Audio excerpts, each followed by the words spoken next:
Confesiones de San Agustín, libro quinto, capítulo 14. Escuchando a Ambrosio abandona el maniqueísmo y se hace catecúmeno. Y aun cuando no me cuidaba de aprender lo que decía, sino únicamente de oír cómo lo decía, era este vano cuidado lo único que había quedado en mí, desesperado ya de que hubiese para el hombre algún camino que le condujera a ti. Veníanse a mi mente juntamente con las palabras que me agradaban las cosas que despreciaba, por no poder separar unas de otras, y así,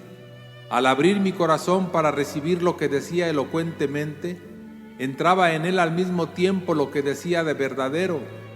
mas esto por grados, porque primeramente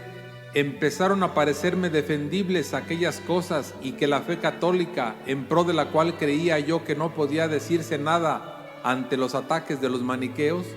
podía afirmarse y sin temeridad alguna, máxime habiendo sido explicados y resueltos una, dos y más veces los enigmas de las escrituras del Viejo Testamento que, interpretados por mí a la letra, me daban muerte.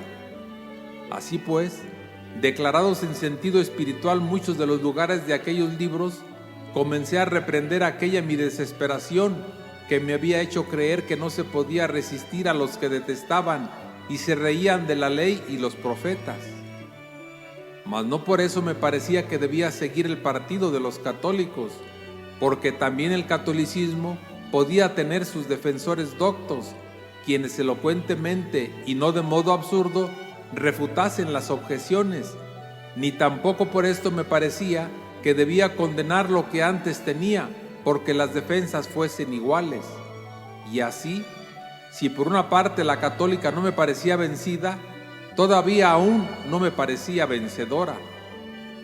Entonces dirigí todas las fuerzas de mi espíritu para ver si podía de algún modo, con algunos argumentos ciertos, convencer la falsedad de los maniqueos. La verdad es que si yo entonces hubiera podido concebir una sustancia espiritual, al punto se hubieran deshecho aquellos artilugios y los hubiera arrojado de mi alma, pero no podía. Sin embargo,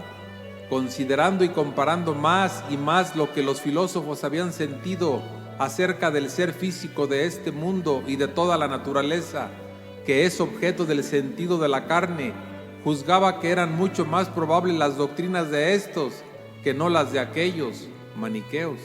Así que, dudando de todas las cosas y fluctuando entre todas, según costumbre de los académicos, como se cree, determiné abandonar a los maniqueos, juzgando que durante el tiempo de mi duda no debía permanecer en aquella secta a la que anteponía ya algunos filósofos, a quienes sin embargo no quería encomendar de ningún modo la curación de las lacerías de mi alma, por no hallarse en ellos el nombre saludable de Cristo. En consecuencia, determiné permanecer catecúmeno en la Iglesia Católica, que me había sido recomendada por mis padres, hasta tanto que brillase algo cierto a dónde dirigir mis pasos.